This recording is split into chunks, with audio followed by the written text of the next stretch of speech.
Hello everybody! Today is a really important day. We celebrate the first Undertale anniversary! Yay! On September 15 of 2015, we had this beautiful game released to the internet, and oh boy, even though it's been just a year, the game has managed to create a really huge fandom with thousands and thousands of people making more new content every day. So to celebrate this, I was thinking maybe an animation, or maybe just drawing, or maybe just me talking about it. Well, and the best way to celebrate the very first anniversary is to show people how little they know about the game itself. That even after a year, this game can still surprise you with really shocking things. As you can read in the title, yes, I am going to be having a theory here going on, but I want to point out that at least the first half of this video, it's not a theory at all. Like, the proofs me and my friend Beer have found, it's pretty much legit. Like, there's no way that someone can argue with that. I'll make sure to point out when the theory starts and when I stop saying facts here. So I am going to explain how Gaster created Flowey, and further on, probably the reset button. So I'm gonna show you all the proof that I have to support this wild theory.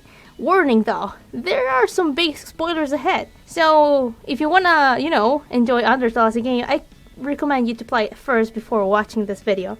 I promise it'll be worth it. If not, well then, stick around with me and we'll see what the whole theory is about. I want to shout out my friend Veer here, that we both created this theory. We've been working on it for some time, and just recently we found out really important facts that support our theory more than ever. So having that out of the way, let's move it with it. So, let's start off with a bit of backstory here. Theorizing, in what year does Undertale actually takes place? A lot of people seem to believe that the game takes place shortly after 21X. However, I invite you to view the timeline in a different light. What if the game actually took place nearly an entire century after Kara's fall into the underground? In Toriel's house during the pacifist neutral run, there is a calendar you can interact with that states there's an old calendar from the end of 21X. A date is circled on it. However, this text changes during the genocide route, where Kara is much more active about how they interact with things, when it says the date I came here. Now, judging by the events of Undertale routes, we can tell that the events of Undertale, Kara and Ezreal's mission, happened quite a long time ago, and after Kara, 6 more humans fell down before Frisk. This gives us a good idea that it took quite a while for us to enter the underground. Now, judging by the facts above, we can safely guess that the events of the game actually occurred during 210X, almost a full century after Kara fell. Crazily enough, this is supported by Papyrus. His online name is CoolSkeleton95. Often people use their birth year as the numbers in their online usernames, and since Papyrus only showed up recently and acts fairly young, we can guess that the date couldn't possibly be 1995, and so it must be 2095. This is also supported by the fact that Papyrus has no idea what a human looks like, which means he must have been born after all 7 of the other humans, including Kara, have fallen and died. Now, we'll work with this approximate date for the game itself. I'm going to get into the real theory, Well, not so much of a theory like I said at the beginning of the video. Gaster created Flowey. It's actually something I can confirm you guys and will do. But the ability to reset, save and load, it's actually connected to Gaster and, to every major moment of the game. Now, what proof led us to believe that Gaster and Flowey are related? Well, the TrueLab entries. For one, entry 1 through 8 are written in a very specific manner. The punctuation and capitalization is correct and proper. The dialogue itself, it's more formally written. Overall, the first 8 entries are way more professional. During these first 8 entries, we learned that the monster determination experiments have begun, Flowey was chosen as the vessel, and the experiments have started full swing. However, at the same time, Hamstablook, also known as Medaton, has written his first diary entry, as we can see here. By getting the mystery key and going next to Nabstablook's house, we can find his diaries. In the first entry of Mettaton's diary, we can see that it's actually really sad that Sharon's sisters fell down, which is a way for monsters to say that they died. If we keep reading through Mettaton's entries until we reach number 6, we can see that only then Alphys comes up with the idea to make Mettaton his robot body. And here, it's suspected that she made Mettaton to impress Asgore, as well as give her, her friend a body, as Caddy and Brady states next to the Mettaton hotel. So, what is that all up to? Well, Alphys made Mettaton to impress Asgore either before she became the royal scientist or very, very shortly afterwards. We know that she was not the royal scientist during the initial monster experiments, since, as we can see here, we can clearly see that one of the amalgamates even has the clear resemblance of Sharon's body.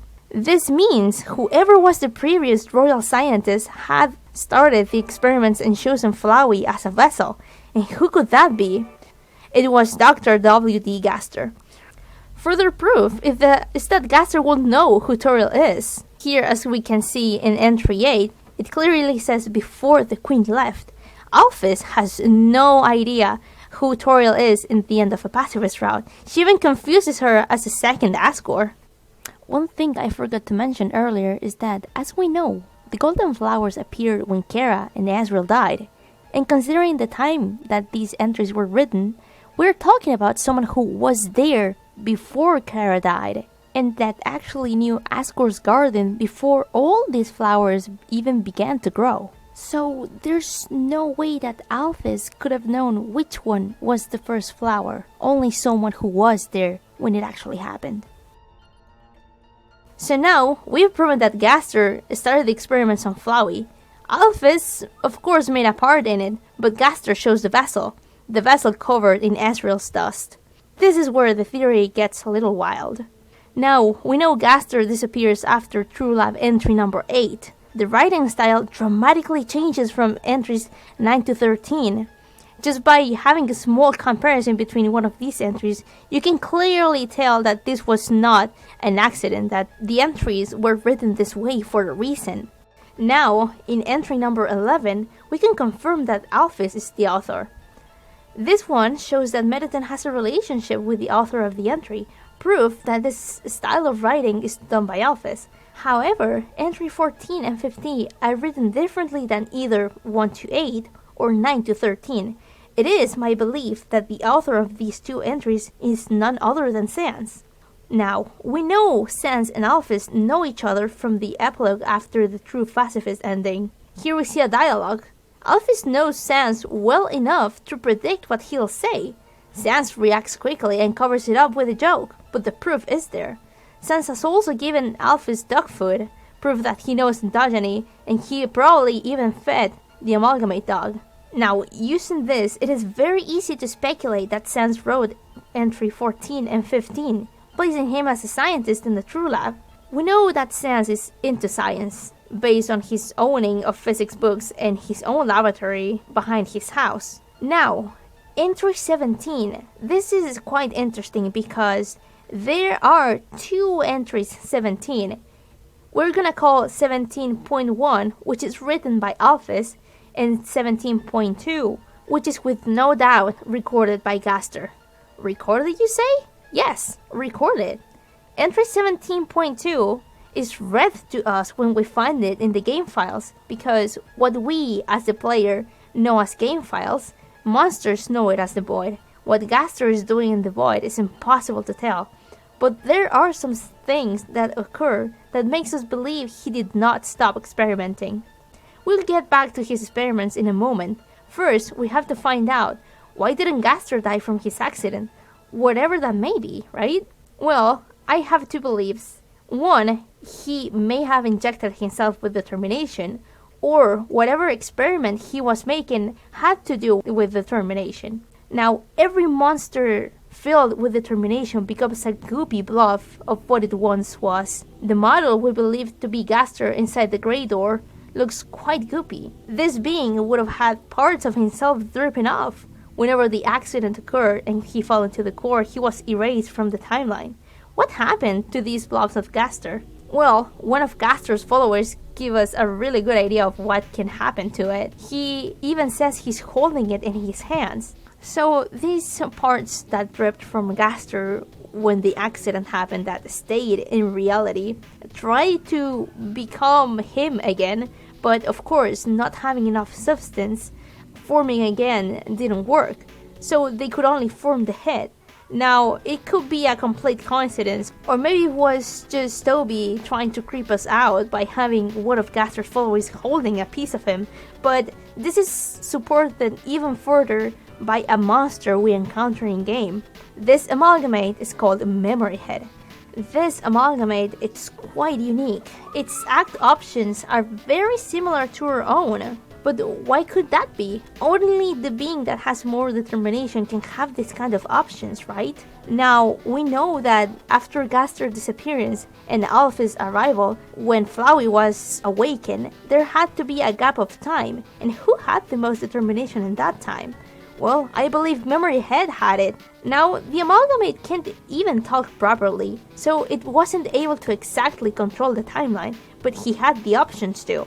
At this point, whatever cataclysmic event Gaster created by falling into the core had already occurred, and Flowey was primed and ready to wake up. Once your best friend fully understood what was going on, the MEMORYHEAD lost a little control of the timeline it had.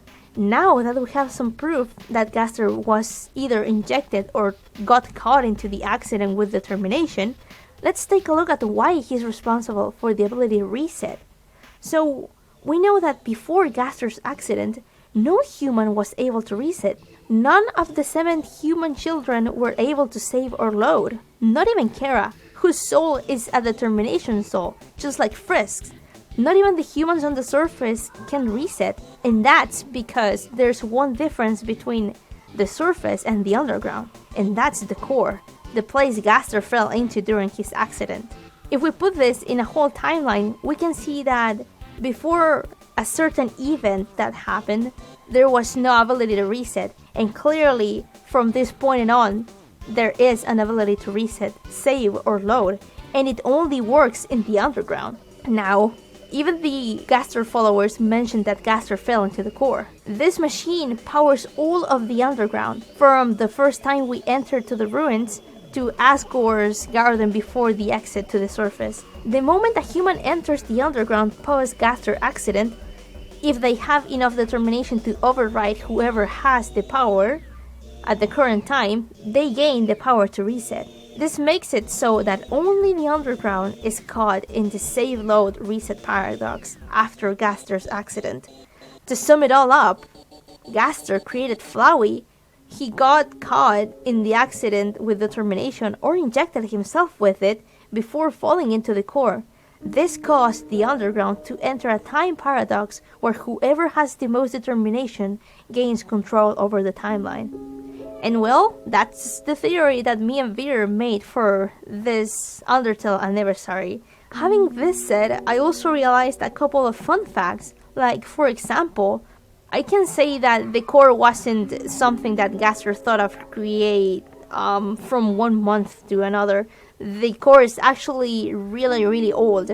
By judging which place in the underground has electricity, we know that the ruins in Atoriel's house will have lamps installed all over the house, which means that there had to be a sort of thing to power it with electricity. And of course, as the underground started to expand, Gaster probably started to make the core bigger, and ultimately reaching Hotland, and finally creating the core that it's the main source of power in the underground. But with this, I can at least confirm that Gaster was alive. Probably he was sent to the underground along with the other monsters shortly after the war ended. And I could keep going on, but this video is gonna be super long. I want to leave you guys with these thoughts that at least I can confirm 100% that Gaster is responsible for choosing Flowey as a vessel, as I mentioned in the beginning of the video, by analyzing the entries' writing styles and Mediton's diary entries. Now, what is theory, of course, is that he is responsible for the creation of the reset button, But this just makes a lot of sense because it is a fact that none of the children could reset before something happened, and then whatever happened made the underground, and only the underground, work with this determination time paradox. This is really interesting. I hope that you guys enjoyed the video. I love Undertale so much, as you can see.